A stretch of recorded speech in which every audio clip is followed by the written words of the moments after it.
আমরা অল বাংলাদেশে সারা বিশ্বে আমরা মেলা করি। আমাদের নৌকা আছে, নাগরদোলা আছে, ড্রাগন আছে, হানিসিং আছে। আমরা সমস্ত জেলা, সমস্ত পর্যটক আমাদের মাল আছে চাঁদপুর, শাহরাস্তি। আমরা যে কোনো জায়গার মধ্যে মেলা হইলে আমরা ওইখানে এগুলো বিনোদন সবাই আনন্দ দিই।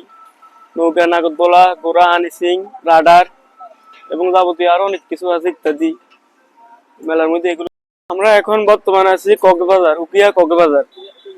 এর আগে এরবারে আসছিলাম আপনার ঢাকা, কামরাঙ্গাচর, কুমিল্লা, ঢাকা, চিটাং, চট্টগ্রাম, কক্সবাজার সব জায়গার মধ্যে আমরা মেলা করি।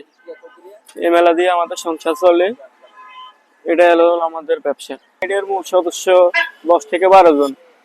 নৌকার মধ্যে 3 জন, ড্রাগনে 2 জন, নাগরদোলায় 3 জন, হানিসিং এ 1 জন, রাডারে 2 জন। টোটাল 10-12 জন লোক লাগে আমাদের এই রাইডে। উকিয়া কক্সবাজার আমাদের 1 মাসের কথা বলে আমাদের আনছে। এখানে মেলা 14 দিন করে মেলা অফ করে দিছে। এখন আমরা অনেক ক্ষতিগ্রস্ত, অনেক ড্যামেজ। আজকে 11 দিন মাঠ বন্ধ, ওখানে মাল নিয়ে বসে রয়েছি। এখন আরেকটা মাঠ কোনানো হইতো, এই হিসাবে মালটা আমরা নিয়ে যেতাম। মাঠও নাই এখন, সামনে রমজান, মালটা বাড়িতে নিয়ে যাবো। এখন মালটা খুমাইতে ফিটিং করতে অনেক কষ্ট, কিন্তু আমরা 1 মাসের কথা কই, এনে 14 দিন 15 দিন মাঠটা চলছে, মাঠটা বন্ধ করে দিয়েছে। মালটা লাগাইতে খুমাইতে একটা কষ্ট। আমাদের এই নৌকা রাইডের প্রতিটা টিকিটের মূল্য আমরা এক এক মাঠে, এক এক মেলা, এক এক রেট দিই। কোনো মাঠে 30 টাকা, কোনো মাঠে 20 টাকা, কোনো মাঠে 50 টাকা। মানুষ বুঝে, জায়গা বুঝে আমরা নৌকার টিকিটের রেটটা আমরা দিই। নৌকাটা কারেন্টে চললে নৌকাটা স্পিড ভালো, নৌকা চলে মজা পায়। আর হাতে চললে একটু আস্তে চলে, ওইটাই। কারেন্টে চললে আমাদের একটু কষ্ট কমও। যেখানে কারেন্ট থাকে না ওখানে হাতে টানার লাগে 4-5 জন লোক লাগে। কারেন্টে চললে একজনে নৌকাটা চলাতে পারে।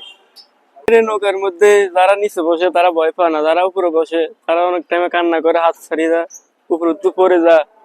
এখন কি আমাদের এই নৌকাটা একটা ইলেকট্রিক্যাল জিনিস। এই সুইচের মাধ্যমে আমাদের নৌকাটা চলে, অন অফ। এই সুইচের মাধ্যমে নৌকাটা চলে, এটা ইলেকট্রিক জিনিস। সবকিছু আমাদের এখানে। এই নৌকাটা সুইচে চলে, সুইচ টিপ দিলে চললে, সুইচ টিপ দিলে বন্ধ হয়। আর আমরা মালটা এখন খুলে নিয়ে যেতেছি। এখন কোনো মাঠ নেই, সামনে রমজান, আমরা মাঠ করি না, লস হয়। এমনি এই মাঠে আমাদের অনেকটা লস। 1 মাসের কথা বলে আমাদের 14 দিন মাঠটা হয়েছে। এখন বাড়িতে যাওয়ার গাড়ি ভাড়াও আমাদের নেই। হাওলাত করে এখন গাড়ি ভাড়া মালটি এখন বাড়িতে নিতেছি।